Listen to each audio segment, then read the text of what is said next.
Axel de Tarlet, nous passons à l'économie avec les grandes entreprises qui ont moins la cote auprès des jeunes étudiants. Qu'est-ce qui se passe, Axel ? Exactement. Souvenez-vous, dans les années 90 et même 2000, les jeunes étudiants rêvaient de travailler dans les plus grandes entreprises. Alors quand on était ingénieur, on rêvait de travailler chez Airbus, mais même chez Total, chez EDF. Et quand on avait un profil plus commercial, là, les entreprises qui faisaient rêver s'appelaient L'Oréal, Procter, les cabinets de consulting, les banques. Eh bien, cette époque est révolue. C'est ce que montrait hier ce classement qui s'appelle Great Place to Work sur les entreprises où les salariés sont plus heureux. Que montre cette étude? Que les grands groupes baissent, ils font moins rêver. Et surtout, ça rejoint ce que me disent dans les déjeuners les présidents du CAC 40. Ils disent autrefois... Vous déjeunez avec les présidents du CAC 40. Ça arrive, on est plusieurs. Mais alors, et donc, ils disent qu'autrefois, ils croulaient sous les candidatures spontanées des meilleurs étudiants et maintenant, il faut qu'ils aillent les chercher. Ouais. Pourquoi? D'abord, il y a des secteurs qui font moins rêver, qui sont même compliqués. Par exemple, tout ce qui est... Les jeunes, aujourd'hui, ne rêvent absolument plus de travailler dans la filière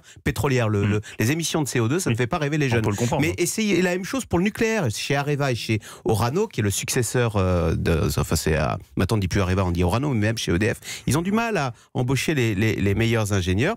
Pourquoi?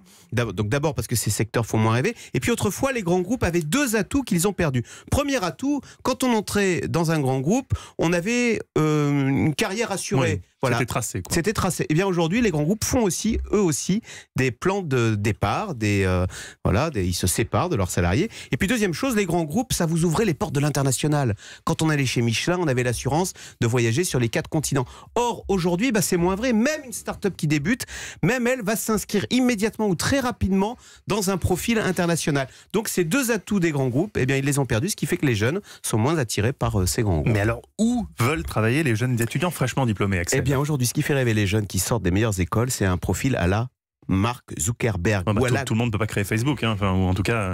Beaucoup de jeunes maintenant, plutôt que d'aller travailler chez Total ou chez Elf, qui n'existe plus, ou chez Airbus, ils se disent, et si je tentais la start-up, la Startup Nation? Vous avez raison, ça marche pas toujours, mais je trouve que c'est bien, ça montre un profil plus créateur, plus audacieux, plutôt que d'aller pantoufler chez les géants du CAC 40.